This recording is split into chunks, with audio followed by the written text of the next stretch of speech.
I think that one way to start would be to play this tape that introduces our team, a little bit of history of RSA, history with RSA and Muser Rutledge, and then talk about the current weir wall system for Harris County flood control.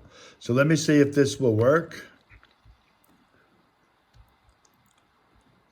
Thank you so much for allowing us to make a presentation of our weir wall detention basin combination design. We have a great group here of engineers and construction people. My name is Rick Adler. I'm the president of RSA Protective Technologies. We've been involved with large-scale civil designs in infrastructure for the past 17, 18 years. We are focusing on water issues and counterterrorism. All right, joining us is David Collins, who is a civil engineer in Houston. He knows the sites that we're talking about. He actually went into the records and he has identified the particular areas that Maverick has chosen and has a current price per acre. All right. Risto Salo, he is RSA's chief mechanical engineer, and he has prepared the mechanical portion of the presentation. Rick Ellman is one of the leaders of one of the best geotechnical structural engineering firms in America, named Muser Rutledge. He is joined with his associate, Andrew Portakova, and they will talk about the analysis they did of the subsurface structure as well as the concrete for the main point.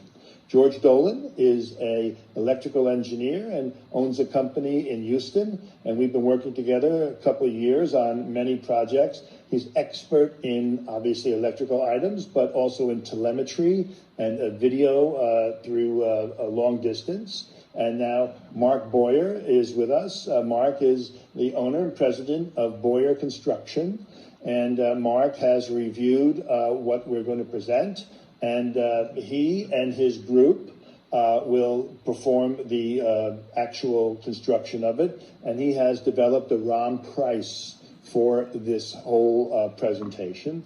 And lastly, Brian Manning. Brian Manning is the president owner of MC Squared. Is another construction firm, and Brian is bringing along a possibility of outside funding for our project. Okay, so please continue. That is our team. Mr. Adler, this is the quick video that we'll be playing, so I'm hitting play right now. Thank you. So, can you do the RSA video? Yes, sir. Okay. So I prepared a video of our work. In 1993, there was the Mississippi and Missouri floods, and that's when, as an inventor, came up with an idea to take a wall and raise it up to create could you pause this, please? Thank you. A moving wall that would come out of the ground to protect from flooding, and after this scenario, it would go back underground. That was in 1993. We developed that. We went and met with the Army Corps of Engineers in Vicksburg, Mississippi. At that time, it was the Waterways Experiment Station. They really liked the design, and they offered me a contract in 1999. And when I went back a second time, I met with one of the chief scientists from the Army Corps, who was involved with both water control and blast issues. And so he asked me about this large structure and how fast it can come out of the ground. And I said, well, how fast do you want it? He said, we want it to pop up in 2 seconds and become a counter-terrorist blast wall. He said, we have funding for it. So at that time, I put the flood control aside. And please go to the next presentation. And so we were funded by the Department of the Army for this test here. So that white thing behind the 1,000-pound bomb, okay, there you go. We had sound, but that was a 20,000 PSI over a quick period of 7 milliseconds. against the surface-mounted blast wall. And as you can see, no secondary fragmentation, and that was great. Then about 6 months later, we got a call from the Department of Energy. They saw that we could do large forces and small footprint products. So this is a 4-foot-tall, surface-mounted anti-ram wall against a 65,000-pound vehicle. All right, so that was pretty good. That was actually measured at a negative 3-foot penetration. So those were our two anti-ram, anti-terrorist products. Then we got a call from the GSA. We went to Washington, D.C. They asked us to invent something with a bollard. So as you can see here, this 15,000-pound vehicle at 50 miles an hour was stopped by one of our bollards. The bollard is only 9 inches in the ground. This is one of the jobs that we have done, completed, did the entire engineering for this and the entire fabrication. RSA is not a construction firm, so others installed it. So this is along First Avenue, and this is some of the artwork or the drawings, technical drawings for this product. We put about 35,000 of these bollards around the world, so we're pretty good at that. Here are some photos from our factory, and as you can see, we come at this from a construction point of view. We don't have just a straight line of bollards, so we custom fit it. So when you get to the site with our product, there are cutouts for manholes and light standards and curb cuts and angle cuts. So you can install 40 bollards in a day. So then we went back after Hurricane Sandy with our movable wall, and this is actually a product that we were contracted by the MTA of New York City. Hurricane Sandy flooded one of the main new $5 billion stations, so they needed some help. So this is something that I invented and had fabricated. These people installing it have won the contract to install it. So this is essentially a rubber gasket that goes along the perimeter of the top of the subway stairwell, and then we create these sort of spines that we push the rubber against, and then we put a top on it. So this was very successful. Rick Ellman and his company, Muser Rutledge, where you get the presentation, was our engineer of record.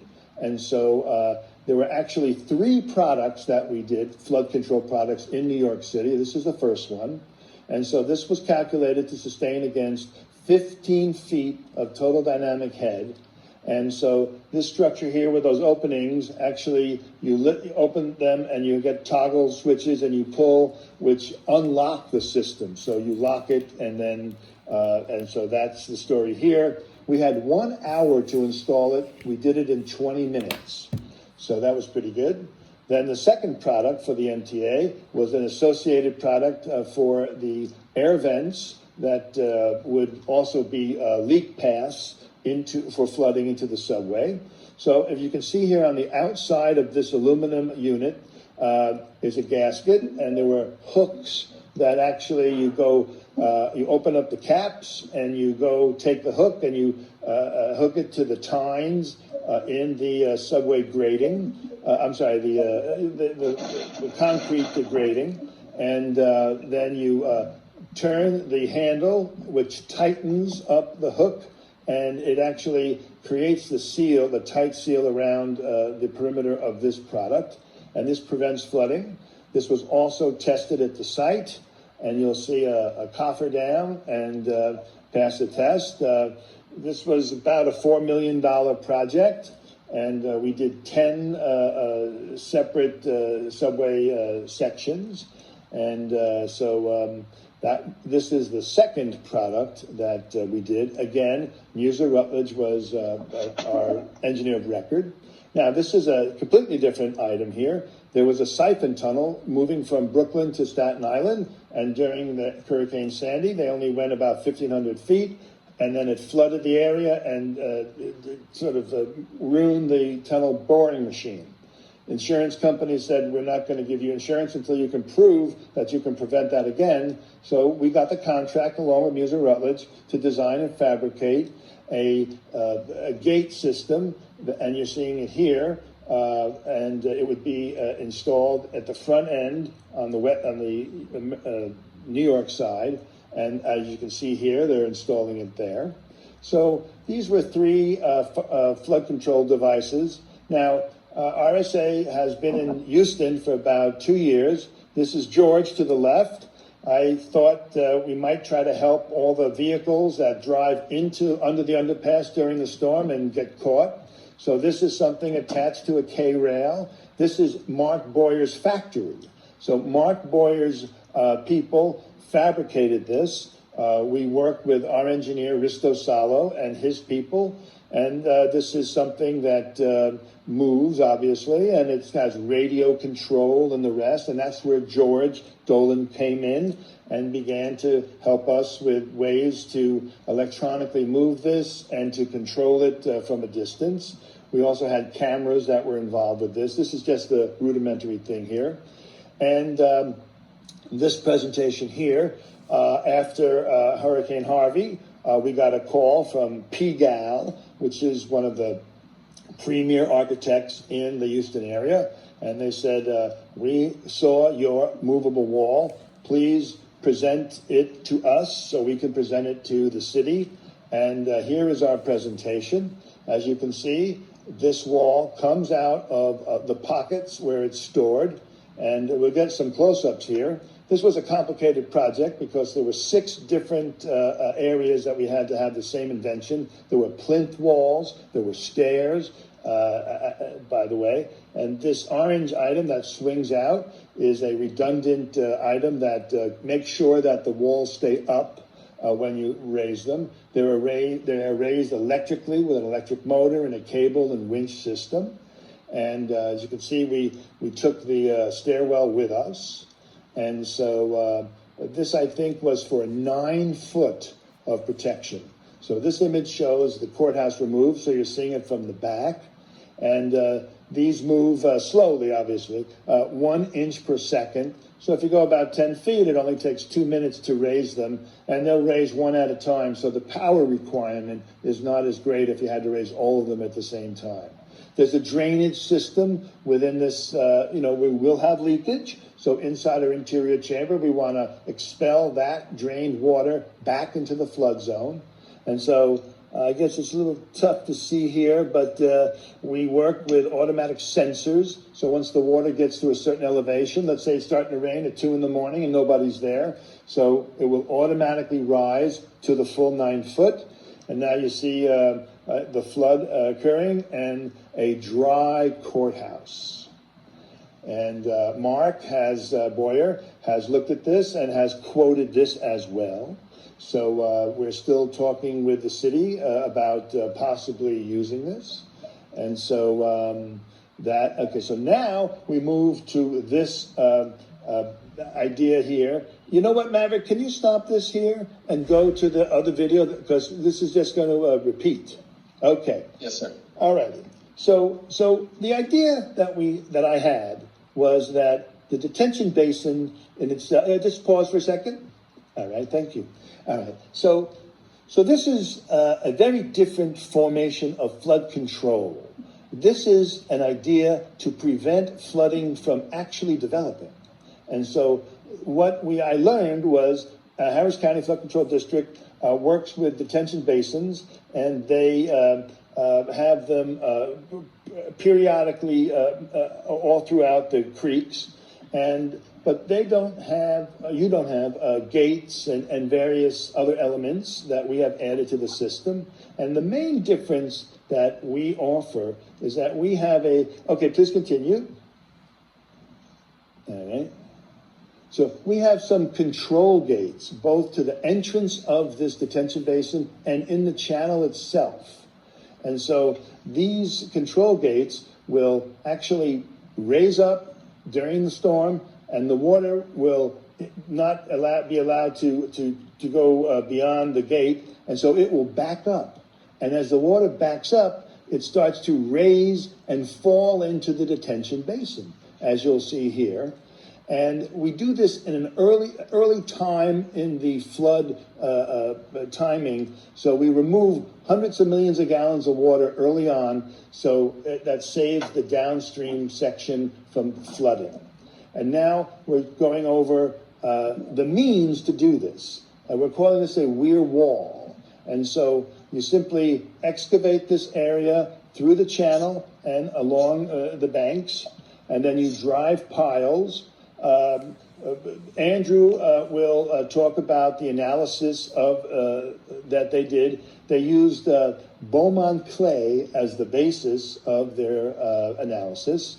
And so we start off with driving the piles, and then with a technique, we add this rebar cage and under the first 10 feet of the system. And then we put concrete in that 10 feet to strengthen the units. Now, Andrew will also talk about the velocity of flow that he used to calculate the system for. So this is still the bottom foundation. And then you come along with forms that you place around the perimeter of this unit. And then we have the interior here, where there's rebar cages that are either built off-site or on-site and are attached to the steel formation here. All right. And we'll see the last one's coming up. All right. And then you concrete in the foundation, but you really should call that a pile cap. All right. Now you see these other elements that come in there. These are cut-through designs that will have various sluice gates and other means to control the water flow. So this is all, again, a monolithic pour. So that's our design here. So when you remove the forms, that's what you have. You see 4 slots there. You push back the earth, and then you end up adding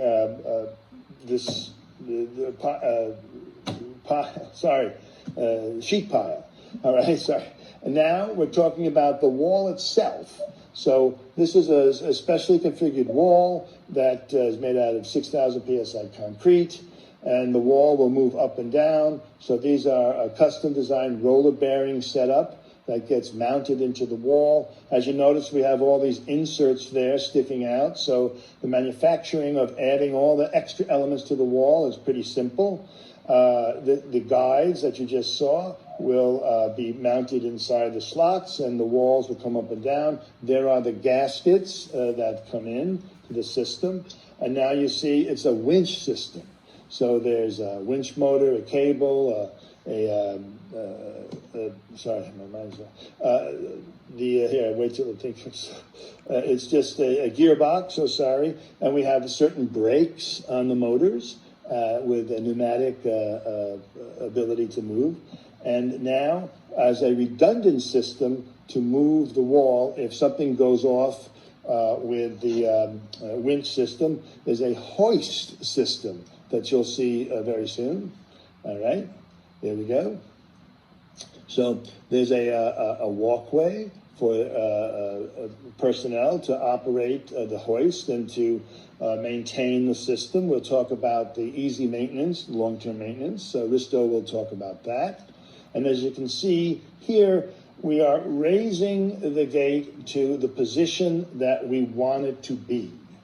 And so it's not all or nothing. And one of the things that we want to express is that you have multiple units throughout the creeks, and you'll have telemetry showing where things are, and there will be an automated program that we will all put together to make the gates move and fill a detention basin, empty a basin, fill it halfway. And so that's the goal here. This is a single unit here. So what you're seeing here is a hoist that there has to be attached manually. So this is only if the whole power goes down or a cable doesn't work. So a person goes out there and can control the gate for that. There's also a locking pin for the hoist issue because, as you can see, we have one hoist for all of the gates. So I think you can maybe see in the animation about now. Okay, so we lock those gates into position, and we have the ability to put them every foot. So if it's a 5-foot opening, you can go 1 foot, lock it in, 2 foot, lock it in. And so this is the redundant system to make sure the thing works. What you're looking at also in the front end are these sluice gates, and they move up and down, and they are lower than the weir wall systems. So we will maintain constant flow and normal flow, so we won't be a dam, for the entire show. Mark mentioned this is like this invention idea. Okay, this is the end of my presentation. This invention idea is like having a mini Addicks and Barker's dam every so often to be able to remove the water safely early on, and then obviously to drain the system because we have control gates, you can drain it at any time after the storm. How are you, gentlemen? My name is Majid Aga. I'm with Aga Engineering. It's a 2-year-old firm. Kind of reiterate. We focus on H&H, drainage, transportation. We work with clients such as TxDOT, Harris County Flood Control, and private developers as well. And we've been working with Mr. Adler and his team and RSA on this invention of the RSA rear wall, amongst other inventions. And I just wanted to kind of highlight today, I know that this is not supposed to be the full meeting that we had with Harris County Flood Control. So there's a link to that meeting showcasing kind of our previous analysis and studies and what was kind of presented to Harris County Flood Control and some of their comments. So that 2-hour meeting was condensed, and there's a link to it. It was recorded, and feel more than welcome to review it and watch it and be able to analyze it. But in summary, what we did is we worked with Mr. Adler's team to conduct an H&H analysis, a hydrologic and hydraulic analysis, and do more of an in-depth engineering study with science behind it to showcase kind of the benefits that can be seen with the installation of an RSA weir wall system and coupling of the RSA weir wall system with a conventional detention basin. So we know that Houston has been faced with a lot of challenges in terms of flooding in the past couple of years and in history, and basically people are getting tired of the same old flooding problem and the same old solution of just digging a few more holes and hoping that it will solve the flooding problem.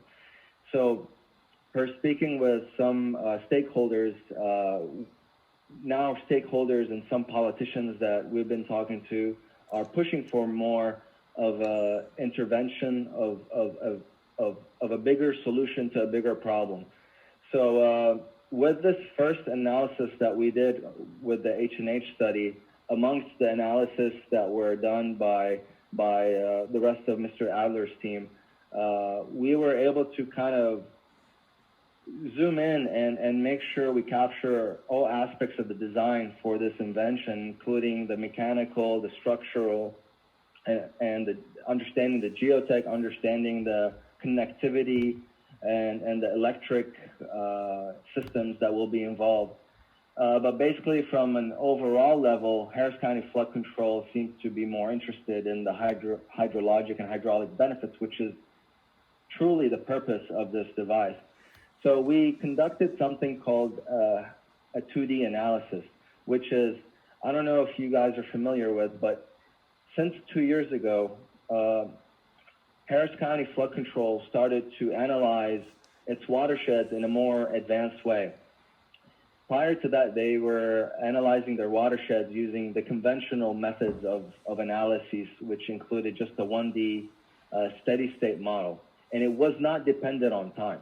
So when the client would do an H&H study and hire these big firms. And, you know, I was at one of these big firms with one of the more prestigious H&H groups, and not just Houston, but the state. So I worked at AECOM with some of the best scientists, and they were, and the team I worked with at AECOM were part of behind the push to move Harris County Flood Control and TxDOT towards implementing a more detailed analysis that considered time, because time is of essence. So we also push for working with improved data and working with combining all the different H&H models that are done for each project into one cohesive type of data that can be used to really understand the water surface elevations and simulate what the flooding will be at each different area of the Houston or Harris County region. So that being said, we worked with the greatest, with the most advanced, basically modeling method to put together this study for RSA, and we chose a region in the northwest part of the Cypress Creek watershed, northwest part of Houston, which is a region in Houston and a region in Harris County that's developing at a very steady rate. And it's north of the Addicks Reservoir and the Barker Reservoirs, and basically a lot of this additional development and pervious cover is producing a lot of runoff that will eventually trickle down and cause more flooding downstream. So we wanted to kind of isolate this area and study the area for another reason as well, is because this area produced some challenges that are not seen in a more developed urban area, which include kind of a very challenging topography to work with, undefined channel, an undersized channel. If you guys are familiar with the Cypress Creek watershed and some of the challenges it's faced.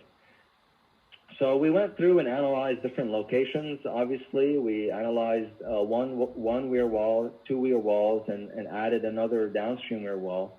And long story short, we ran the hydraulics, and we saw that the reduction in water surface elevation, the better flow in the channel based on the timing, based on the detention and how much additional storage was achieved in the conventional pond, by analyzing a couple of conditions, one which included an existing condition, one which included a proposed conventional analysis of just adding in a detention basin and some inert weir wall structures, like typical of what Harris County Flood Control and other stakeholders will do nowadays. And then we analyzed it also based off of adding in the very effective RSA weir wall system that was able to help us by raising and lowering the RSA weir wall gates and allowing us to better control the flood waters and the flow in the channel and the amount of detention and timing achieved with the coupled detention basin. So we analyzed these systems and saw a reduction in the floodplain perimeters, which was very significant. We were able to see a 1 foot to 1.5 up to 2 feet of elevation benefit in the water surface elevation, and that could dramatically change what is flooding and what is not flooding between the existing and proposed conditions. And then highlighted here, we saw a reduction in the hydrograph, in the flow hydrograph of the channel. So we were able to reduce the flow in the channel, thus eliminating the additional flooding that's happening, at the 100-year or 500-year water surface event. Here in the left image, you guys will see kind of the proposed versus existing condition, and that is the water surface elevation reduction by including the detention basin and RSA weir wall gates. We further analyzed this by, like I mentioned, adding a third location, and basically we had is the first basin, which is the first location we studied, the second basin where we decided to study a basin upstream, and the third basin where we decided, well, why not just see also what happens when we add a basin downstream of the first location that we ever analyzed.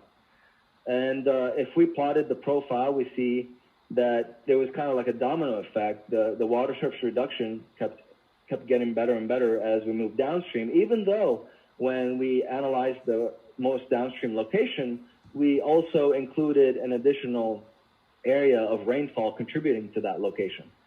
So, you know, even that was kind of surprising to see that even with throwing more rainfall onto that third location, we still saw a benefit and reduction versus proposed, which is depicted here in the red water surface elevation line, and the blue depicted here in the light blue water surface elevation line. Sorry, the blue is the existing, and the red is the proposed. So the red is the reduction.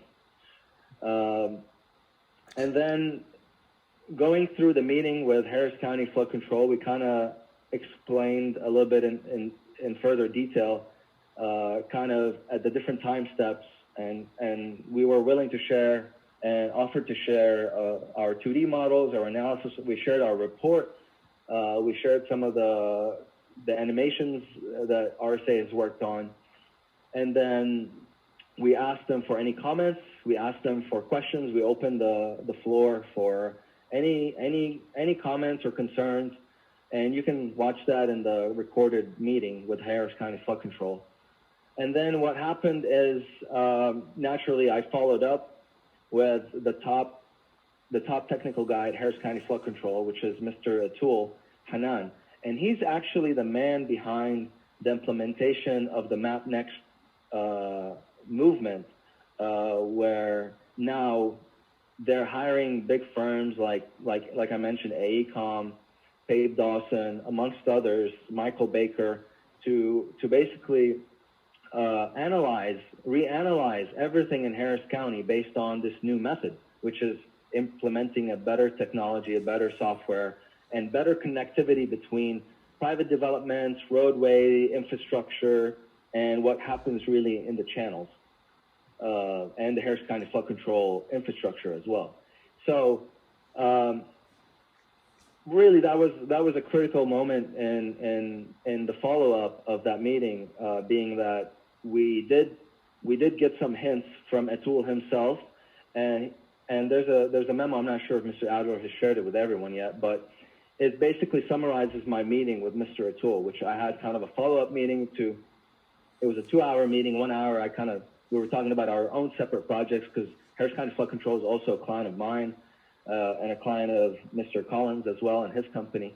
And 1 hour was spent him discussing, we were discussing the RSA meeting and just a follow-up to what he thought.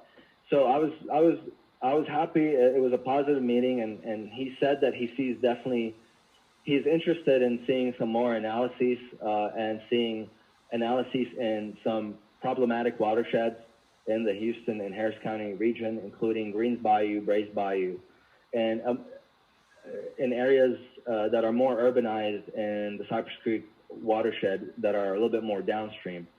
He mentioned that with the implementation of the MapNext program at Harris County Flood Control, which brings the new H&H methodology and criteria for future projects in Harris County, that he does see how the RSA weir wall system can be a game changer by allowing the detention basins to have that variable set elevation of the weir wall. And maybe 2 years ago and before 2 years ago, maybe their point of view would have been different, because they were still looking at everything in an older method that did not take into account timing. So timing is everything with rainfall. Timing is everything with flooding. Sometimes we get heavier rainfall, and the rate of rainfall is heavier in some areas of Harris County than it is in others.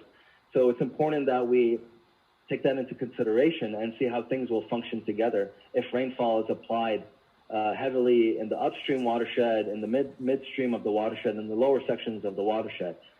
And obviously everything kind of outfalls into, Precinct 2, Harris County Precinct 2, and Harris County Precinct 2, speaking with the commissioner himself, mentioned to me that he's looking for an innovative solution. He's saying that the conventional ways of mitigation and flood control are not doing enough. So, and I want to add that Mr. Atul is an ex-FEMA engineer. So he's an ex-FEMA engineer. He worked at FEMA for many years. He also worked in the private industry. He worked at Michael Baker in California, I believe. And so he's kind of known as the top guy in Harris County flood control. It kind of works like a checks and balances system. So they have kind of the top money man, and they have the top director of operations, and then also Atul is the main guy when it comes to the final say on technical, any subject related to a technical matter. So talking to him is really the essence behind finding out what Harris County Flood Control is really thinking. So they mentioned, like to summarize, like I mentioned, is they mentioned that he does see a potential in this design. He wants us to do more analysis and a cost-benefit study in the watersheds that he mentioned, so that we can kind of showcase and come back and follow up with Harris County Flood Control, address their comments, and also let them review the benefit between an area that they are familiar with, where it's ideally an area that has had a recent study and a recent 2D analysis with one of those MapNext methodologies that I just mentioned that Harris County is moving towards. So they want to take something that they've already analyzed and studied here within the last year or two and have us kind of retrofit it and put the RSA rear wall, and then showcase to them the additional benefit and the additional cost-benefit analysis with seeing how many homes we've saved. So the action items from that meeting were to obviously identify a project site with an existing or proposed Harris County structure or detention basin where we can retrofit the RSA rear wall, perform the cost-benefit analysis on the RSA rear wall system, and clarify legal implementations of the private-public partnership funding, and present it to Harris County Flood Control, which this is something Mr. Boyer and Mr. Adler have been pursuing ever since. And then also to follow up with Harris County Flood Control with this new analysis finding and include the final result. So we're right now at this point at a point where we've been kind of analyzing, looking at the different areas of the existing basins amongst the watersheds that Harris County, that Mr. Atul himself mentioned that we should look into. So one of those watersheds is Brays Bayou, and we kind of mapped some of the existing basins. One of 6 basins that we've mapped where they are currently owned by Harris County Flood. I'm just kind of walking you through. There are 6 of them here that we've identified, and basically what we did is we took this area of Brays Bayou and did a basic kind of high-level back-of-the-envelope calculation.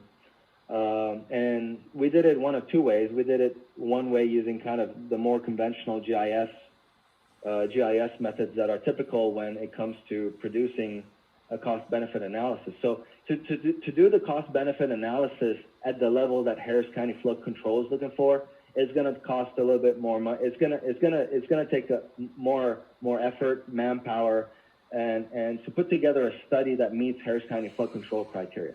But just in the few days of us identifying some of the areas within the Brays Bayou watershed where we've identified those 6 locations that we can potentially retrofit, looking at the volumes, studying the area a little bit better from a high level, we were able to utilize GIS and kind of map all the parcels in Harris County Flood Control within the 500-year water surface, within the 500-year floodplain. And the reason we did that, because ideally we've been seeing a reduction in 1 to 2 feet of water surface elevation from that previous study that we've seen.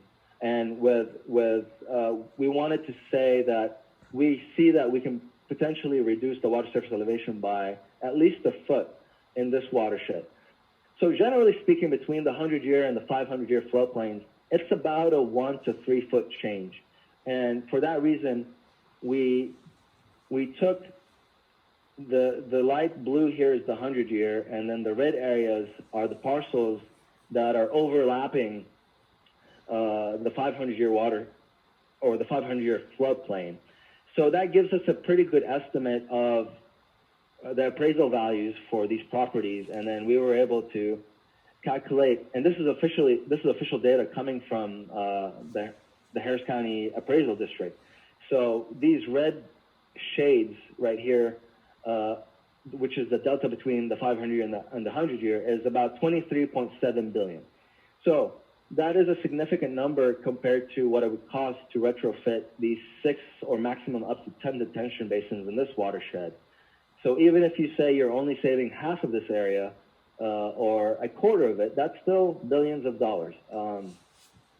And then I'm gonna pass it on here to Mr. Collins, who kind of did more of a high level, different way of, and coming with his background and his experience, he has a very good understanding of the Brays Bayou, especially being in the industry for the past 25, 30 years.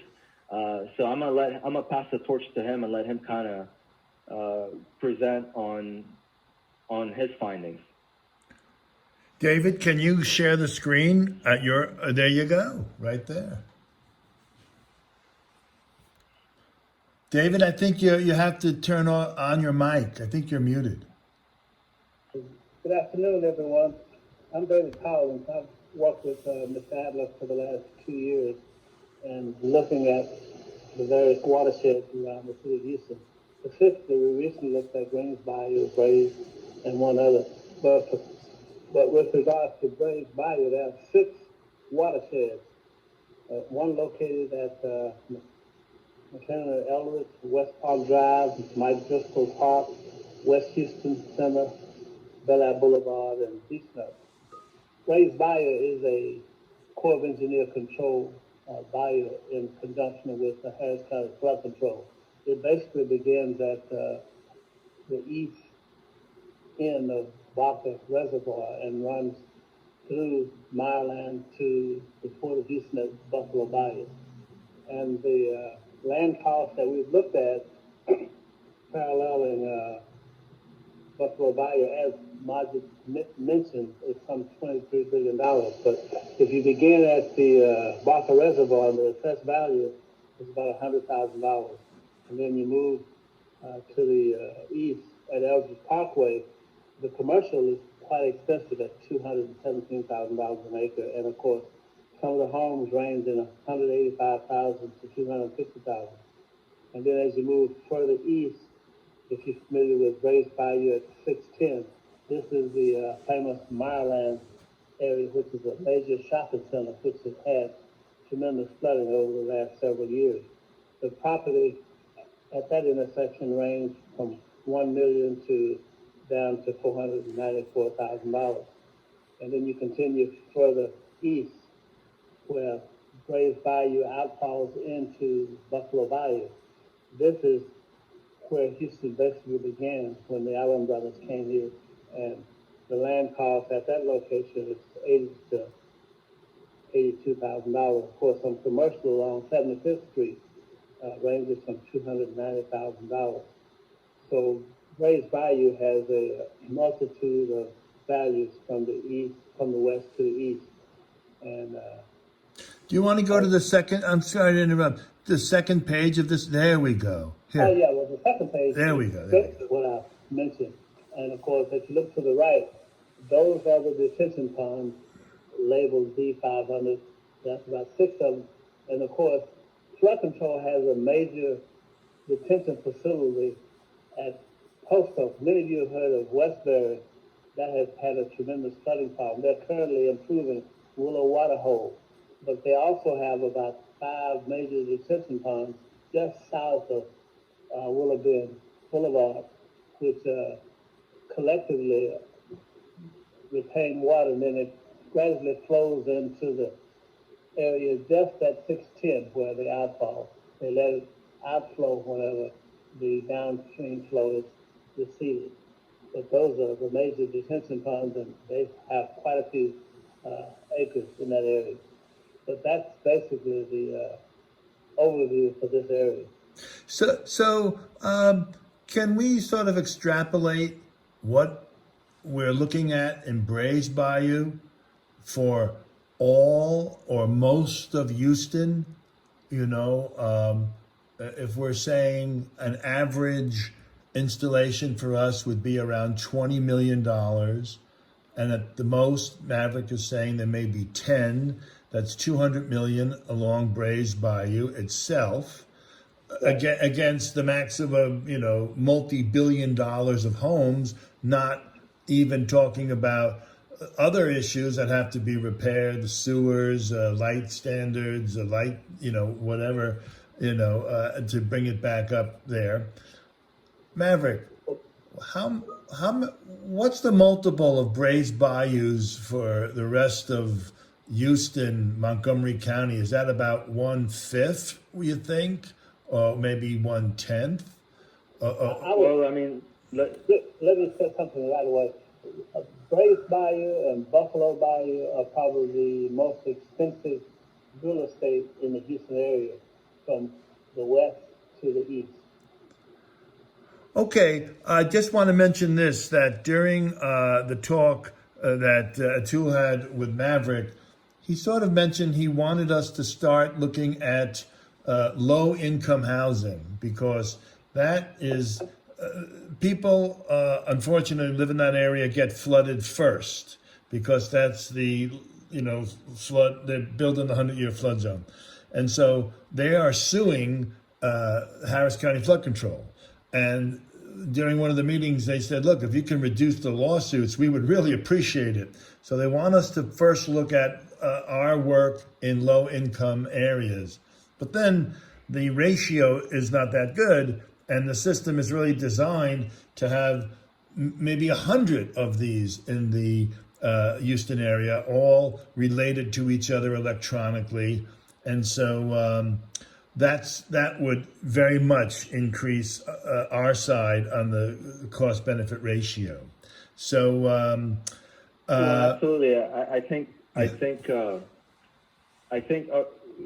the reason they mentioned low-income housing is because a lot of the goals from these grants that Harris County has received have a goal to also take care of low-income housing. A lot of, I guess this is lessons learned from the past, where only the rich or high tax areas usually get the most amount of grant funding in the past, and those are the areas that are more protected, and the low-income areas tends to be the ones forgotten about.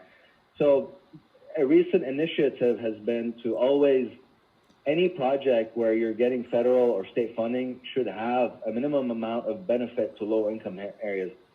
And Harris County is mentioning to also, when we are looking at on our own on the RSA Weir Wall system, to let them to also identify with our impact analysis and cost-benefit ratio how many low-income homes are saved.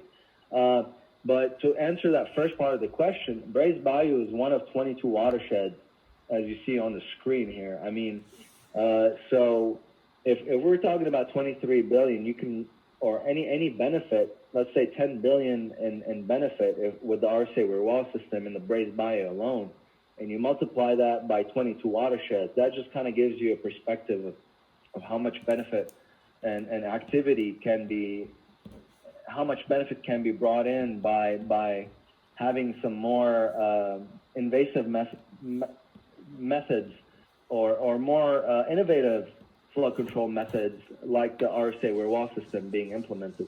So I'll just kind of, you'll see here on my screen, we've mapped, and again, up here is where our first analysis was with our first H&H study that was presented to Harris County Flood Control. And if I zoom out here, we also mapped all the regional basins in Harris County, as well as all the proposed basins that Harris County Flood Control is proposing on future projects. And this, you can get a grasp of how many detention basins there are in Harris County.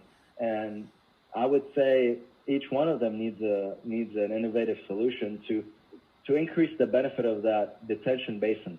We can increase the efficiency of that detention basin by an additional 50 to 100%. So why would we not have an RSA rear wall system in each basin? We're running out of real estate to dig more holes in the ground. So this is not even mentioning the fact that we can even dig deeper to Maverick, can you Yeah. play that animation that you have now? Can you play that? Yes. Let me see. So after the meeting with Harris County, we listened pretty hard and we reconfigured our systems that we're going to show you now. And we haven't showed it to them yet, but here we go.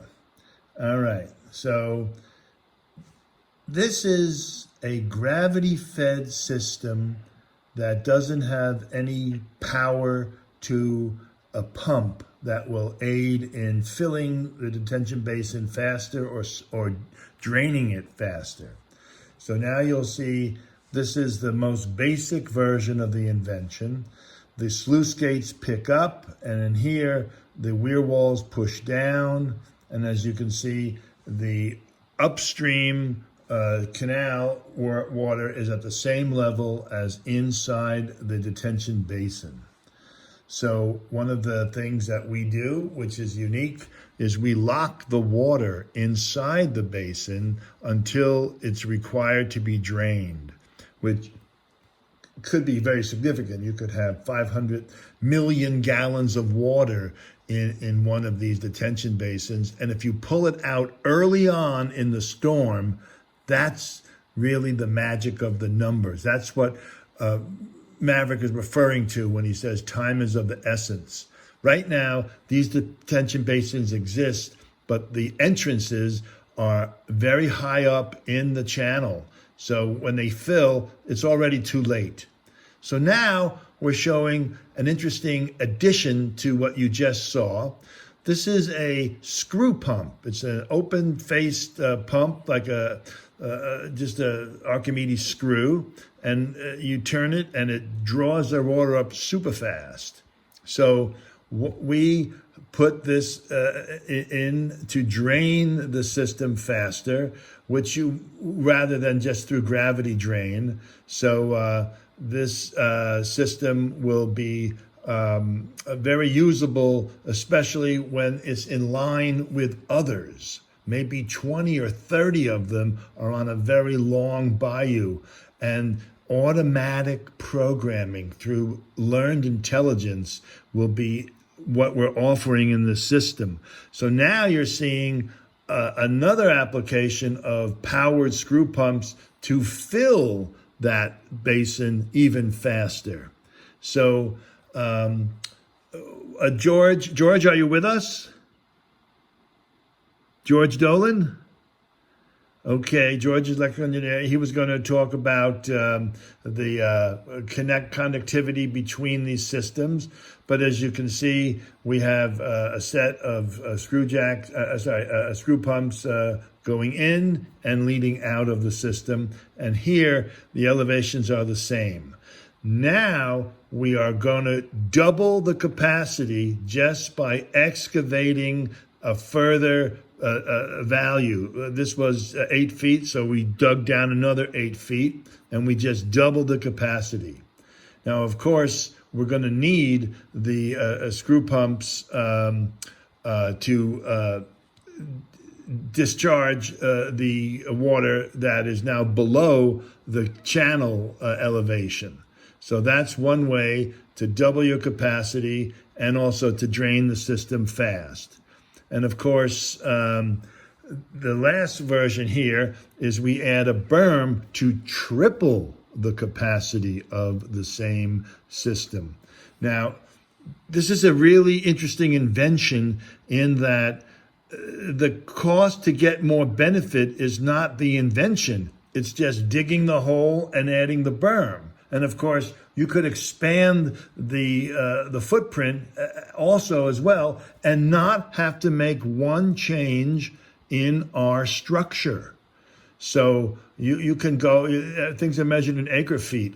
You can easily go from 10,000 acre feet to 30,000 acre feet, which is tremendous, especially in the Houston area where things are so built up. And just to find any acreage for detention is tough. So now with this system, we can control the rate of the flow in and out, and we can control the volumetric capacity of the system.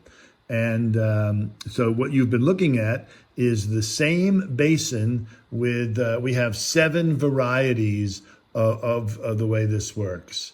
And so, hello? Well, may I add that we're basically retrofitting all the detention basins in Harris County Flood Control to act like an additional arm of a reservoir. We're running out of reservoir room. Addicts and Barker Reservoir are at capacity. And dealing with Army Corps of Engineers, it's hard to find additional real estate that can solve Houston's flooding problem.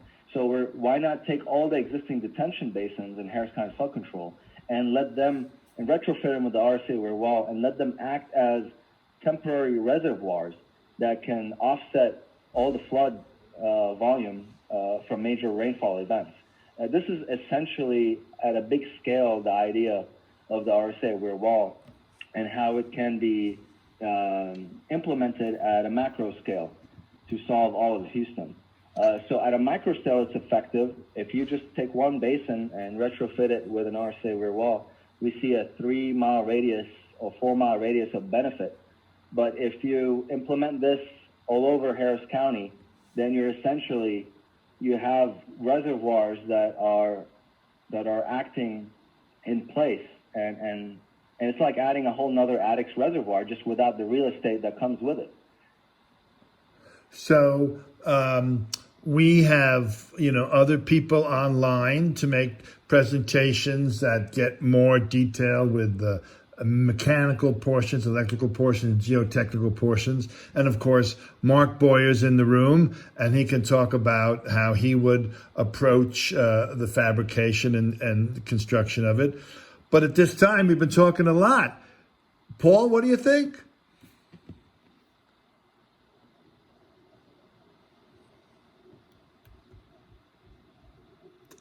Hello?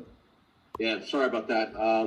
No, I think my thought is I need to bring the smart guys in. And so I will let Francois and Jim do some talking because, Francois' background in alternative project delivery is well established, and Jim's background in that as well as project finance is well established. So I think maybe turn it over to Francois and see what kind of questions you might have. Okay. Hello, Francois. How are you? Hi, Rick. Thanks so much for this presentation. This is fascinating, really. Extremely interesting. Can I get you on the screen right now? On my screen is I just see I'd like to see everybody talking.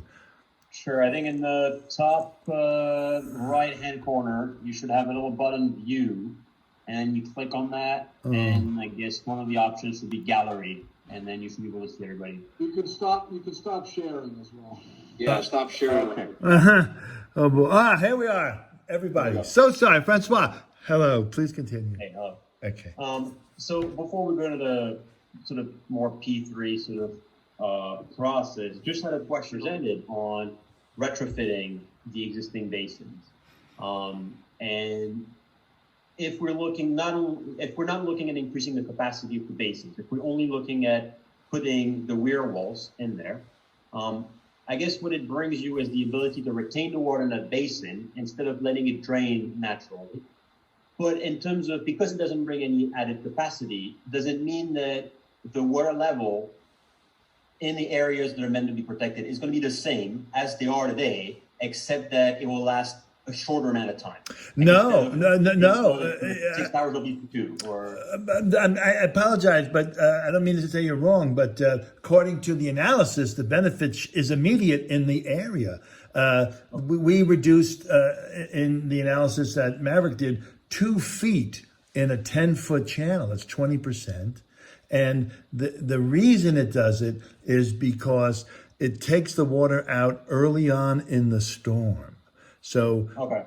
right. So right now, another thing If I too. can add to that, Yes, please. is if we're looking at hydrographs, so the rainfall event in Houston and the typical hydrograph, have you guys, with COVID-19, we all learned what reducing the curve means, right? And if you didn't know before, now you learned it. So this is ideally the same type of solution as with the COVID-19 reducing of the curve. So except here we're reducing the hydrograph, we're reducing the flow curve.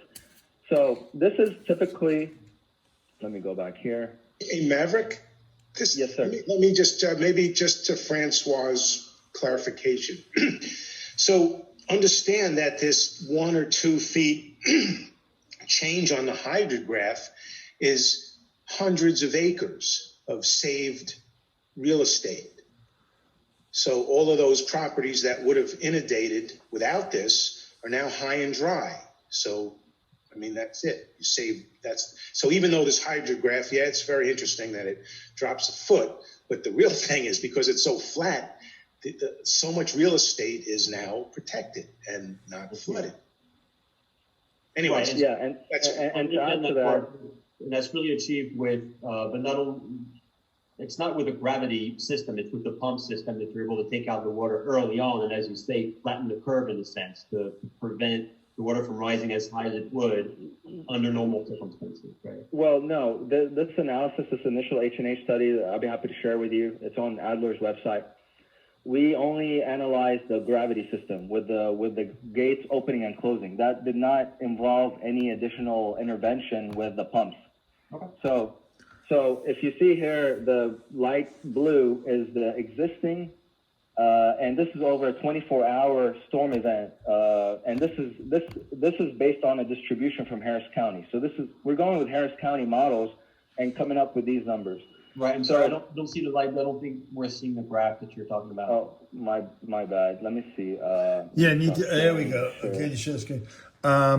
However, I do think that Francois made a very good point. And I know that we started without any powered systems. But if you're really thinking about it, if the name of the game is to get that water out of there as soon as you can when the storm starts, why not have the powered screw pumps? You know. Correct. It adds benefit, but I'm just showing here that even on the gravity system in Cypress Creek watershed, the light blue is the peak of the storm event, and we reduced the peak of the hydrograph by about 500 CFS to 700 CFS. And here on the left side, this is the maximum water surface elevation for the 100-year storm event. So we see that reduction, like you said, is true for the entire duration of the storm event. That it's reduced by 1.5 to 2 feet. Those are the numbers we're speaking of. Now, when you're talking about at the early event of the storm, mid of the storm, and towards the end of the storm, there's reduction there as well, and it might be even greater. But at the peak is really what matters, because that's the difference between if your home floods or it doesn't flood, right? If I have water outside of my door and it goes up another foot, then my house will flood. So that peak is really the maximum of the storm event that we're looking at and caring about. But I'll pass it back on to you for any additional questions. And with the other configurations of the RSA weir wall that have the screw pumps involved in the half pump pond basin where we excavate additional volume in the detention basin, that benefit is just going to increase. So what we look at, the characteristics of each area are going to be different, and in areas where we need additional intervention to lower the water surface elevation to a point that is going to save more homes, we'll intervene more with the different configurations that we have. With areas that all we need is a weir wall gate to open and close with the RSA weir wall system, which is the original concept, we'll just go with that. So we want to go with the minimum amount of intervention to achieve the goal that we want. But if it so happens that we need to include the screw pumps, better fill the detention basin, and then also be able to drain the additional excavation part of the pond, which Harris County does let you do. Harris County Flood Control allows you to do a half pump pond system where half your pond is gravity and the other half is the additional excavated below gravity, and you can pump that water out within 72 hours. So, but hopefully that answered your question from a technical perspective. And let me just, you could also, right, you could maybe, you might not need screw pumps to drain it. If you had, let's say, like tunnels that, when the water level subsides, you could just let gravity take it out at some later date, right, downstream.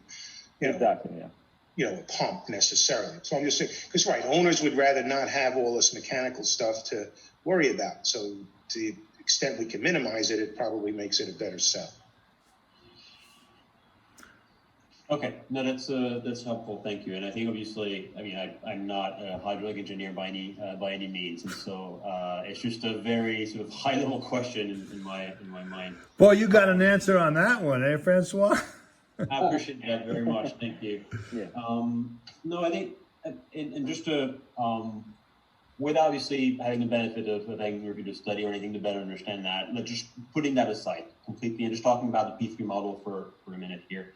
I think that the idea of looking at adding capacity or retrofitting the basins is certainly a much easier feat to achieve than to try and obtain permits and condemn land, potentially even, for additional basins or for any sort of other major work. So I think that you're definitely on a something that's that has a much higher probability of success on that basis. And so I think that the first point I wanted to make is when we talked initially with Paul and Jim, I think this probably was one of the concerns that I had, having seen other projects coming from the private side and getting really bogged down in the permitting process. And it's not only navigating the rules and regulations that come along with it, it's also very simply paying for it. Paying for all engineering that goes into doing all the environmental studies and assessments, and then the years that it takes without any certainty that you're going to get a return on that. And that's really the very risky part that I've seen a lot of projects really stall from the private sector. And so I'm assuming that not having to take additional lands will greatly limit any additional environmental impacts, any negative certainly impacts, if you're really keeping the footprint as it is currently today. So that's a huge positive, I think, in your approach. Let me add this. Maverick actually studied 3 distinct channels, and the total number in Bray's Bayou were 6. The total number in the other 3 were 26, and all of them, David Collins found out, were owned by Harris County Flood Control. So it's not an anomaly in Bray's Bayou. So and that's one of the entrances. Yeah, this on my screen here, you'll see kind of this is one of the basins that we've identified, and you'll see Harris County Flood Control already has an existing inert conventional weir wall that doesn't move, right? But there are limitations to this, and exactly what you said is we're just taking what's there and making it better and improving the efficiency and tripling or doubling the efficiency and capacity of the system, so that we work within the current footprint and intervention is not impactful, like taking right away or getting more environmental approvals, having to deal with Army Corps of Engineers. And since the system is not necessarily in the channel, that also reduces that even further. Now, other stakeholders might be okay with you putting it in the channel, but just having that weir wall system retrofit the existing weir wall that doesn't move with a more capable solution is really the essence behind the RSA weir wall invention. Okay. All right. Let me see.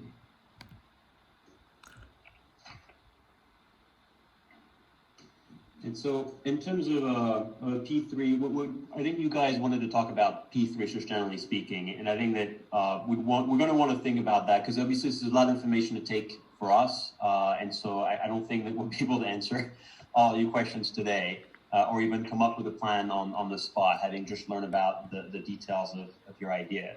But just from a sort of a high-level perspective to brief you on the way P3s are traditionally seen and how we would think about that and potential structures.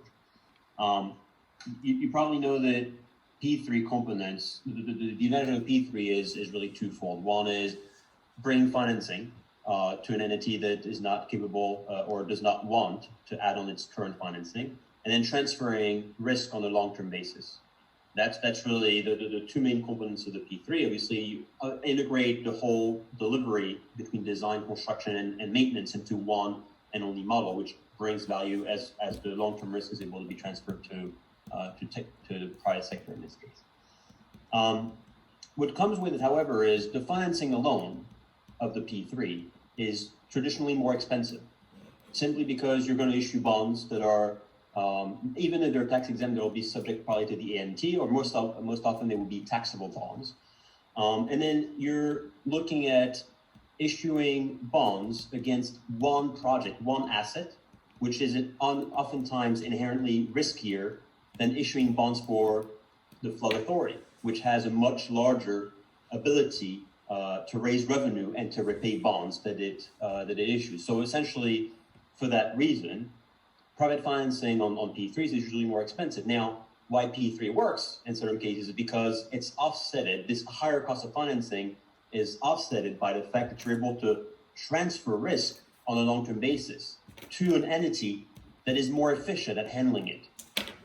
So essentially, you're bringing savings on a long-term basis because you're transferring that risk to somebody who actually know what they're doing and able to handle that risk at a better, at a lower cost. And so, all in all, P3 model works. The value for money equation favors the P3 when you have this equation of the long-term risk value offsetting the cost of higher private financing. Is there, may I ask a question? Of course, yes. Is there an average of how much it saves over time? And what are the time frames for this? So P3s are usually between 20 and 50 years is the usual length of time that you're going to see. And that encompasses any sort of P3 models, whether you're looking at any sort of asset, whether you're looking at healthcare, traditional facilities or traditional buildings, all the way to highways and to tunnels, other types of assets. And so what we'll need to think about with Paul and Jim is, if we're looking at a P3, what is the long-term risk transfer aspect of the project? Where is the value there? And whether it is guaranteeing performance, because oftentimes this is the risk that you take as a P3 developer, you guarantee the performance of your asset. And so if you're talking about a highway, you're guaranteeing that it's going to be open and well maintained. That's easy enough to think about. If you think about a courthouse, you're guaranteeing that the walls won't crumble and that every room will be available and properly heated, for example. And so for what we have to think about is, well, how does it look for the system that you're proposing? Obviously, there's a performance aspect to it, which is the wall actually going to deliver it's going to work very simply? Are the gates going to open? Is the mechanical aspect of it properly maintained? That's an easy one. Looking at more than that, the performance of how much water is actually taken out of the system, I think that would be a lot harder to transfer to the private sector. I don't think a whole lot of people, a whole lot of investors will be willing to take that risk. I think investors will be willing to take the risk on the mechanical side of it. On the volume of it, I'm not sure. Yes. Question. So wouldn't the insurance industry benefit by not having to pay out all that money? Aren't they one of the stakeholders who greatly benefit? They would, just like the local government agencies that collect property tax would also be benefiting from this. Because you could imagine that with a lower flood risk, you're making an excellent point that insurance rates should come down. Then there's a question as to, well, how many people actually buy insurance? And so in terms of the cost-benefit analysis, that definitely should be a factor. and then trying to figure out how many people are buying insurance, and as a result, how much would the rates come down. That's obviously a question to ponder. But the other question, I think, is also the impact on property values, and whether or not that could help raise revenues in other ways. And as a result, you could go beyond the flood authority to local jurisdictions to help look for funding, very simply. So that's another avenue that, and again, that's only one of multiple avenues that I think somebody ought to think about to see how to best finance this thing. Would another benefit be for a developer if they were to put in our system, you know, that area would tend not to flood, where 10 miles down the road it might flood? Would that make that property more valuable? Exactly. Yes. So it sounds to me like you are collecting ideas that go to the benefit of funding what we're talking about. And what you just brought up, you know, we are engineers and builders. This work that you've just, you know, I can sort of see from a far distance, that's a great exercise to do. Can you guys help us figure that out? I mean, unfortunately, I don't know, Paul, if you've briefed the team, but we're an insurance broker that are very familiar with risk allocation and P3s in that sense. We're not capable of performing the cost benefit or the economical analysis to figure that out. Would you be able to introduce us to those who you trust? And we would contract with them independently, because that's a whole thing to start. This is wonderful. Francois, what do you think of what we have? I mean, It's great. It's fascinating. Oh yeah. I think one more point I wanted to make is when you think about P3, P3 is a financing mechanism. It's just to make clear that there's a difference with funding. It doesn't bring new money to the table. That means that even if P3 can help finance the project to make it happen within the next couple of years, for example, there's still a need to identify a long-term source of revenue to repay that initial investment. And so whether it is the flood authority or Harris County directly as an entity or local municipality or a combination of all of them, there's a need to identify long-term funding, which P3 can help bring forward for sure, but just like public financing could as well. And so it's not new money that is brought to the table. It is simply bringing forward money that will have to be there sometime in the future. That's just to bring the distinction there. What tax money ever considered revenue? Like, so, you know, you talk about, right? So if they raise taxes because the property values go up, there's a source of income. Absolutely. That's absolutely one of them. And so one thing that one would look at is if it is, whether it is a P3 model or public financing, what will happen is that there ought to be a plan of finance, and that will identify the different stakeholders and entities that will contribute to repaying the initial investment on a long-term basis. And that can be made up of several different entities, whether they're all centralized into one, like Harris County, and Harris County issues bonds, or whether each of them issue bonds to contribute 5 million there, 10 million there, and each little entity provides their funding like that is possible. There's a number of permutations that is possible. And we can certainly have the thought about, between Jim and Paul, myself, have the thought about who could best help you with that. Because I think this is a part that is not only, I think, you add to not limit yourself to looking only at P3s, but generally speaking at how to fund this very simply. And that could be public financing, that could be private financing.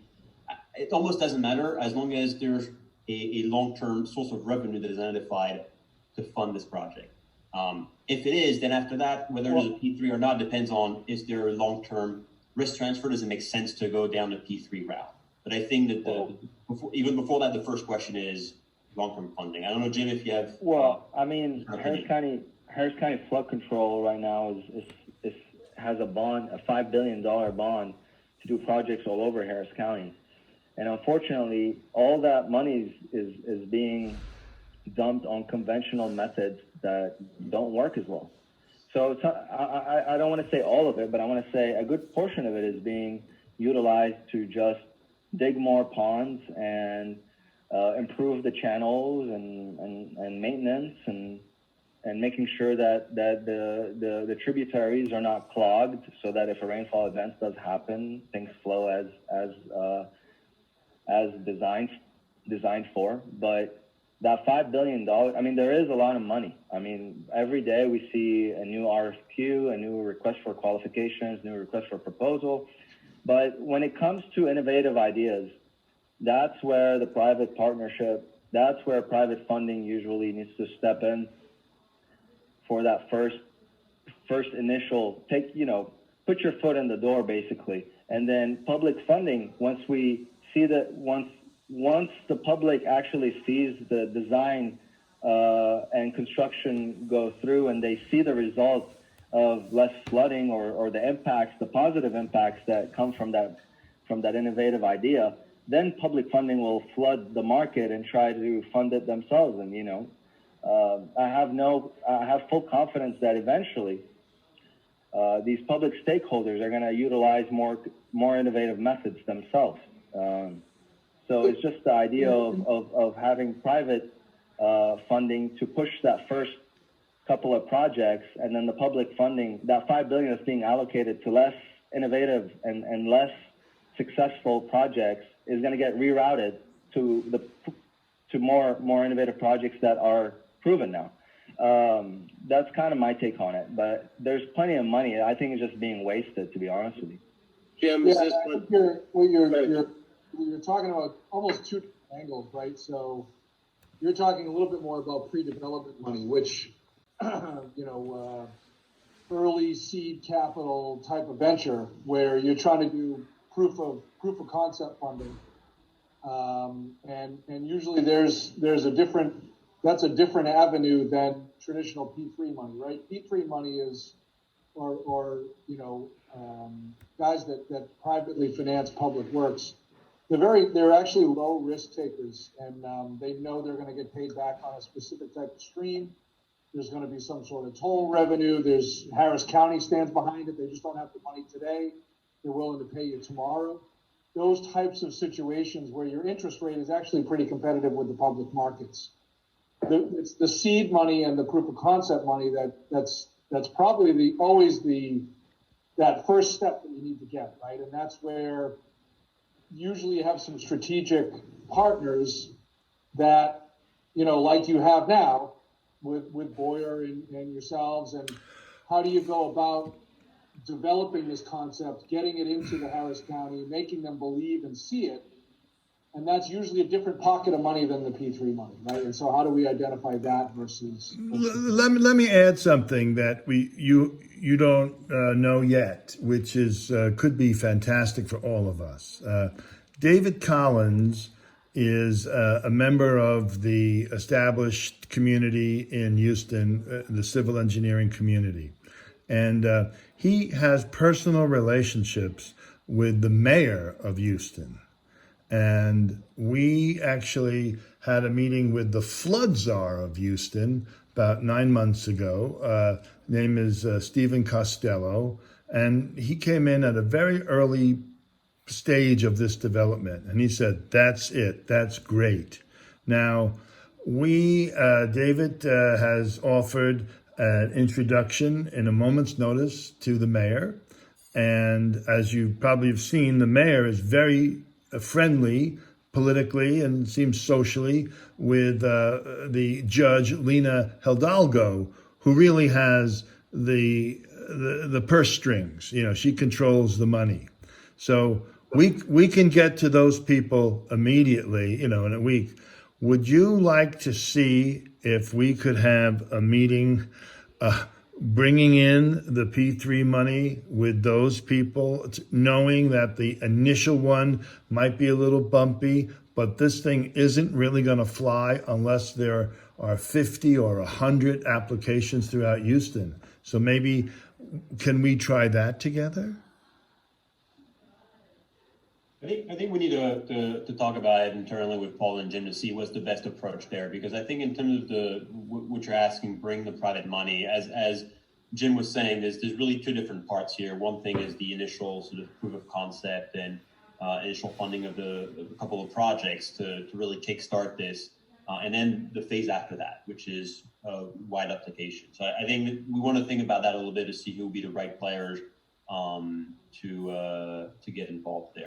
A couple more things. I don't particularly agree with Maverick's comment that he said we're going to start with P3 and then go public. I think that if P3 seems that this is going to work, you guys are going to want to make your money from this, right? And so this leads me to the second area is we have many other flood control inventions that are associated with assets, fixed assets. And I'm wondering if that might be a better approach to working with you guys. For example, did you have a chance to look at what we have done for wastewater treatment plants in terms of a surface mounted system? No, we didn't get a chance to look at that. Got a second? Here, let me show you the screen. We've got some very interesting information. We took out an ad in PTO magazine, and we received. Oh, gee, I wish I was better at this.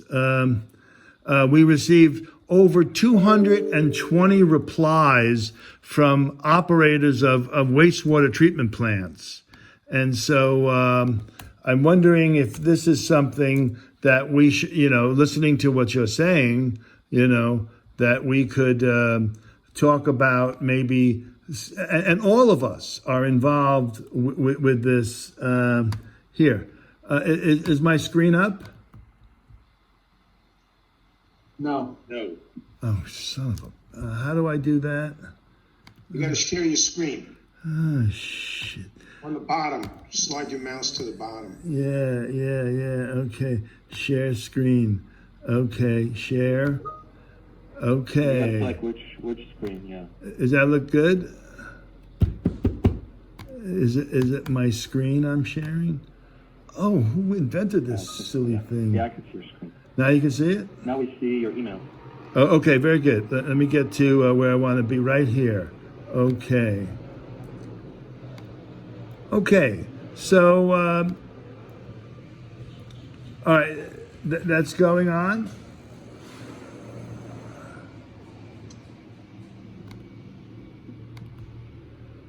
Okay.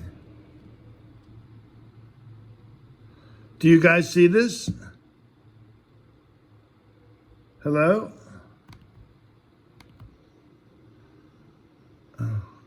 Yeah, we can see it. Yeah, we see it. Okay, all right. So what this is an RSA invention, and everybody on this call was involved.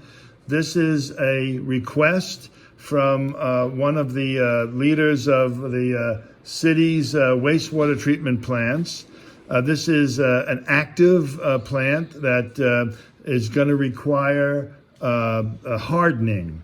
And so what we've developed is a system where we go, first we get the soils reports and we find out what FEMA requires for the wall heights.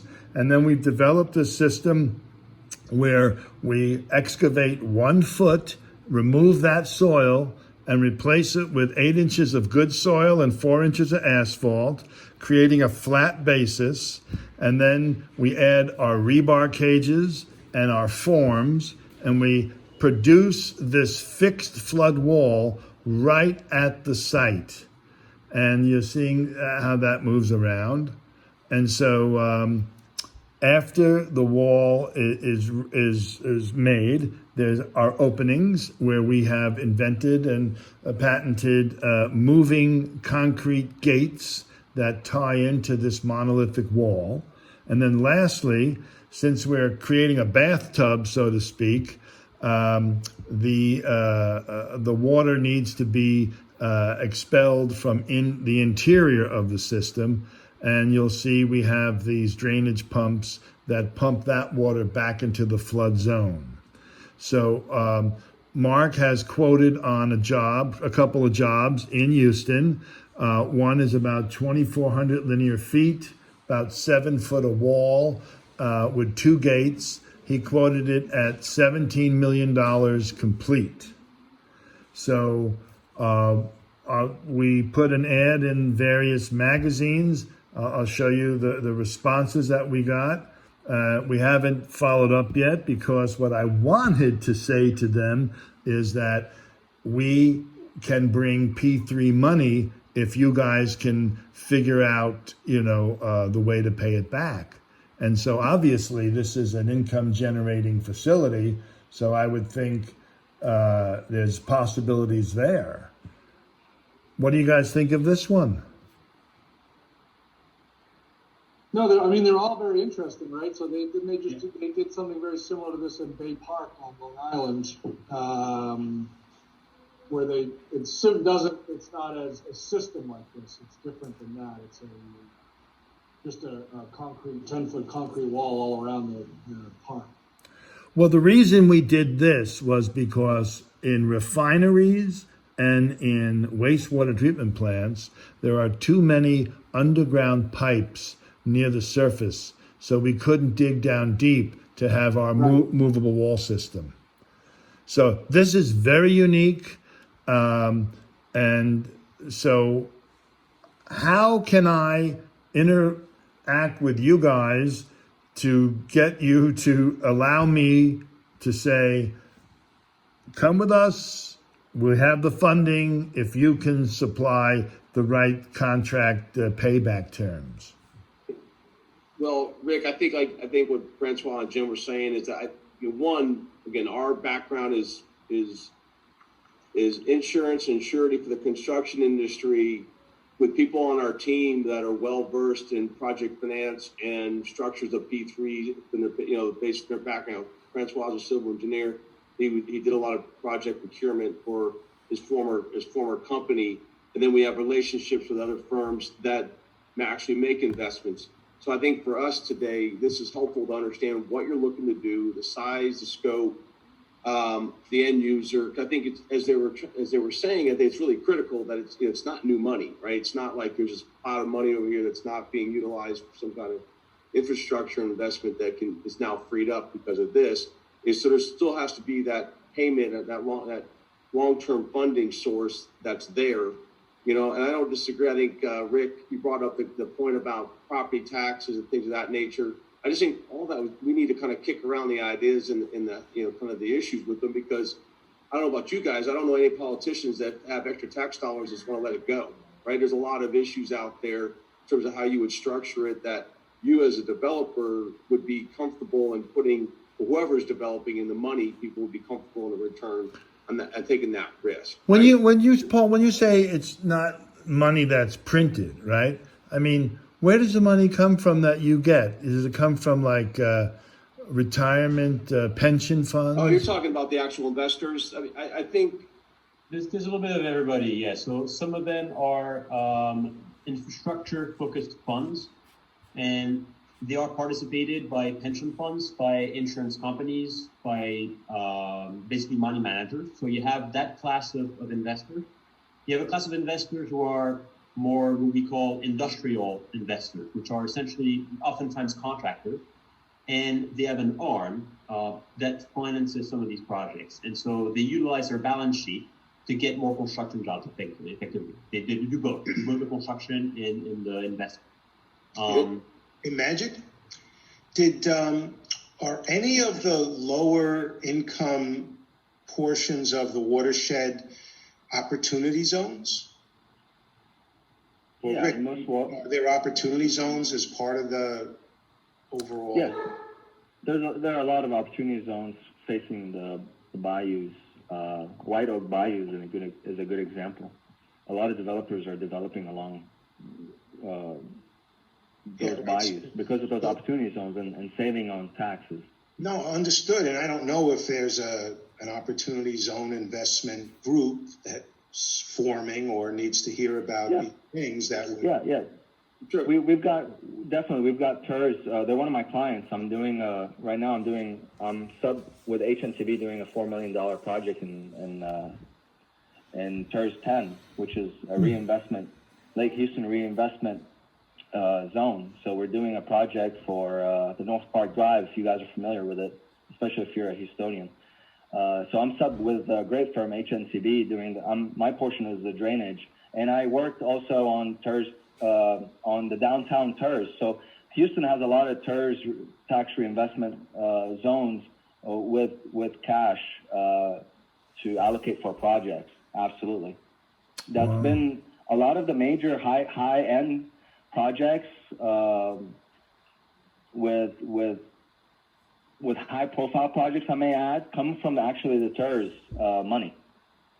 So, that's helpful. And I think, Rick, I think what we were talking about in terms of not new money is obviously there's a pool of investors out there that would invest in these types of projects, but there's the public entity that somehow is going to have to pay for it, right? And you have with highways, they have a toll system and the investors are being repaid based on tolls. A wastewater facility might be more of an availability payment. This is maybe a little bit harder to structure because it's an asset that's only utilized when certain events take place versus is always being able to be utilized. So I think understanding that the investors are going to have to understand that the money is going to be repaid, and that's what we mean by no new money. And it's got to be paid eventually. So it's really kind of fronting the money with some kind of repayment schedule plus return on their investment. Is that fair to say, Francois? Absolutely fair. May I ask one last question about the current program with the Flood Authority? You mentioned a $5 billion program. Do you know how much has been spent today? How much remains? How long are they planning on having to actually spend all that money? And also, if we could have an order of magnitude of the cost of the system, just the weir walls with the pumps, for example, without any digging deeper, because obviously that would depend on the basin or raising the walls around it or anything like that. Just to have an order of magnitude, that'd be helpful to start thinking about it. Right. I mean, they have this information. I can better answer that question. I can forward you a link. It has kind of their county-wide buyouts, projects, money spent for each bayou from that $5 billion. That's the 2018 bond. I'll be happy to share that with you in a follow-up link. And there are different areas of the Harris County Flood Control website that describe what has been spent so far, what's still to be spent. And Harris County Engineering on their own, and Harris County releases every year, they release kind of a financial statement of how many millions they have in dollar spending for the next year, 2 years, 3 fiscal years. And the last one they released, their budgets are better than ever. So they have millions of dollars. Precinct 2 alone is one precinct that I'm working with, and they have. I was speaking with the head of their CIP the other day, and that precinct alone has $70 million allocated for just 2021. So that kind of puts things in perspective. There's money. There's money, definitely. There's public money. Yeah, I'd be happy to share that with you, Francois, if you don't mind. Great, yeah. Absolutely. Very, very beneficial links and describe kind of the bond program and how it has different phases. And Harris County Flood Control projects take a while to build because of the environmental assessment, all the things that come into play. So usually the lifespan of a project is about, it takes two to 3 years to construct a conventional type project. Obviously that process can be sped up, but because of bureaucracy and some other things and limited staff at the county, these projects sometimes take a little longer to implement. Got it. There was a second part to your question, but I don't think that was directed at me. Yeah, that was the unit cost of a typical weir wall, and I understand it will vary depending on the basin that you're looking at, the width of the canal, and different parameters, but if we could have an order of magnitude to put things in perspective, would be helpful. Mark, do you want to talk to that? And also, Mark, we talked a while ago. You had a great phrase. You said there's a toll road, and now there could be a flood road. Could you talk about that too? Thanks. Well, developers pay impact fees to develop land. And they would pay impact fees into a basin to buy the water rights, so to speak, to buy the detention rights. So their property doesn't have to waste or use their property to build detention ponds. And Francois, depending on the magnitude of the weir wall, I've estimated a couple of them, and they were from 15 to 20 million, depending on how tall or how wide it got. Right. I have to have a little more specifics to get much more specific than that. We were thinking 40 to 50 million for 3 of them in this one area. Then we added, you had screw pumps worth $500,000 a piece.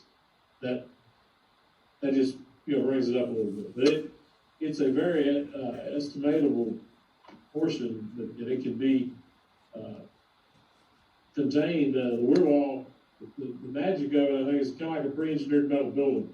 And once you have a product, it can be applied a lot of places, and you can build the dirt to it.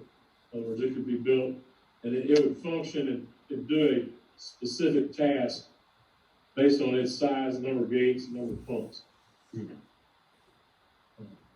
So understood. Yeah, it's definitely, I understand, it's definitely scalable, and you can arrange terrain around it to fit your model. So you don't have to come up with a multitude of different formwork, and then you can actually optimize the manufacturing, or you can do a semi-process on your end. Absolutely, you can have great cost savings there. Understood. Okay, I think it's been extremely informative, really fascinating. Thank you guys for your time. I think we need to talk about it with Jim and Paul and probably some of our colleagues as well, to put our brains together and try to put the right feedback. Maverick, if you can follow up with the links, to be helpful as well. Yeah, if it's okay, I'll send you some of the other things we didn't touch on that we have patented. That here's a crazy one. We've developed a system, if you got 2 seconds, to protect the entire 10 miles of Miami Beach from flooding. I used to live in Miami Beach. Let me show you this. Get me back to. Jim may have to go, but I think Jim has to jump. I have to drop off, but I will look for that information. Okay, I will send that to you. But here, nice meeting you, Jim. Thank you so. Do you guys see the screen? Yeah. Okay, so I'll talk it up. Here's Miami Beach, as is, flooding, not just the beach, but the city as well. So you can sort of see the water coming up there. All right, so now this is our system completely installed. It is set up with 10 units. Each of these units are about 20 feet wide, comes up about 15 feet, and obviously there's a big underground portion of the system. As you saw earlier with the weir wall foundation, we start out with sheet pile in the center, standard sheet pile driven down past the pushed away sand. This is still way below grade. And then we add the steel piles, and they're usually, Rick Ellman will determine what they will be, wood, steel, filled with concrete. That's one of the benefits of working with Rick Ellman and Muser Rutledge. And then the similar design along the top 10 foot of the structure. We put in a custom rebar structure there. And then we fill that 10 foot with concrete. And so that gives us the basis of sheet pile for piping underneath and keeping the system stable, all in the sand. Now we are going to start to add forms to create the pile cap. The pile cap is a flat foundation that marries the lower subsurface elevation, subsurface elements with the above surface elements. And so now this is a rebar cage that will begin to fit forms to create the foundation above the pile cap. You know, what we do at RSA, you've seen the photographs of test things that we blow up or smash trucks into. So we're very adept at analyzing large forces and coming up with designs to fabricate them in the field. And now you're looking at the top portion, again, of just the foundation.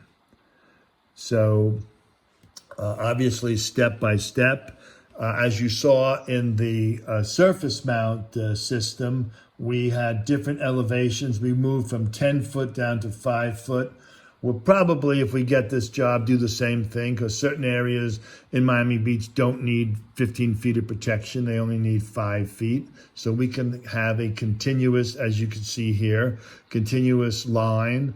Okay, so here comes the rain and the walls are up.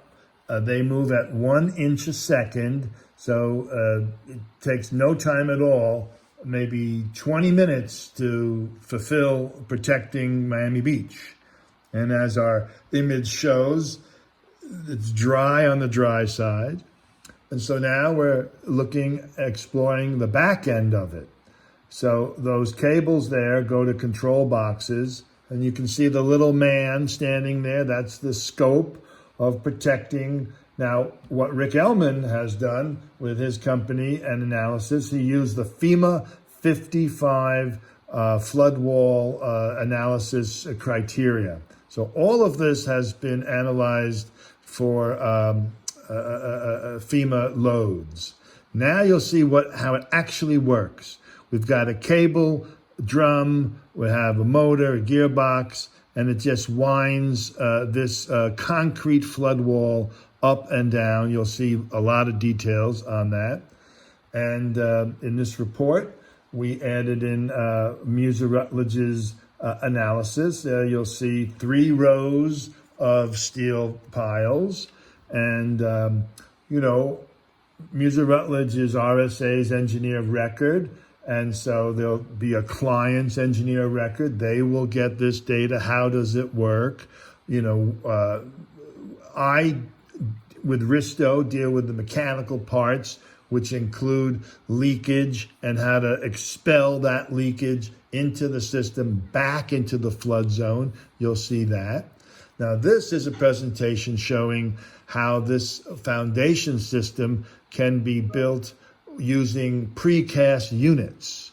And so in the very, very long runs, we suggest, you know, cast in place. But when it gets hairy, you got to turn a corner, go up a hill, have unique shapes, then we say use the precast system, and they all tie in together.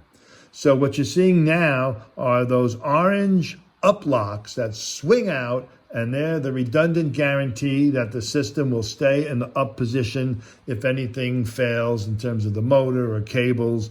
And of course, the greatest thing we have going for us is each one has a motor, so you can test it at will. You can test this thing once a day. It costs nothing. It costs $10 of electricity because you're just turning on a 25 horsepower motor for 2 minutes and then turning it on again and checking it out. So you can see the roller bearings that go on the vertical axis there. And the seals, which we did test, are all emanating from flat sheets of rubber. And so we have the motor calculated, gearbox calculated, cable calculated, you know, time of motion, racking issues. And so that's this system here. All right. And now you're going to see heavy civil construction. We're going to take a walk underground. That is what would be underneath Miami Beach. You know, a continuous run here. All those pipes under there are drain pipes when water comes in from a leakage, either from the rain on the dryish side. You don't want water to pond up there or leakage from the ocean pushing against the walls. We expel that. We'll have a water level sensor. So if that thing is 15 feet deep, when the water gets up to 2 feet, it turns on that pump that you see, and it pumps the water back into the flood zone. And so, and then when the storm is over, clean up the area, and then lower the units just as they were raised before, back to be used again. Should last 100 years. Minimal maintenance. What do you think, guys? That's great. That's really Pretty interesting, impressive. practical for them. Yeah. Well, as long as you're on the phone, here is the second solution to sea level rise. All right? New York City, there's a place called Wagner Park, and that is in Lower Manhattan in Battery Park City. And we are looking for a real job. As you can see here, the seawall does its business to a point, and then that's it. And so what everybody's talking about around the world is raising the seawall. And then what happens then? You don't get to see the sea. So what's the purpose of living on the ocean if you can't see anything? So when we come along, and as you'll see right now, we're going to retrofit our system into the existing seawall, and this is for real. Muser Rutledge gave RSA all the plans because they invented Battery Park City in the 1960s. If you remember, the World Trade Center, took the spoils and threw it in the Hudson and developed the Battery Park City. Well, Muser Rutledge was the firm that invented the bathtub for the World Trade Center. I'm so lucky working with geniuses that really know what they're doing. So now you're going to see how we physically attach our system into the existing seawall structure without any additional excavation or piles. And you'll see how we do that here. All right, so it's essentially the same invention. We received 6 patents on it, and we just received 3 weeks ago our first reply. We got the international patent from the EU, and we applied in China, Hong Kong, Brazil, Mexico, Canada, and we should get it in every country. And that is the patent for this system here. So as you can see, we combine them in a certain grouping, and that's the power source related just to that group.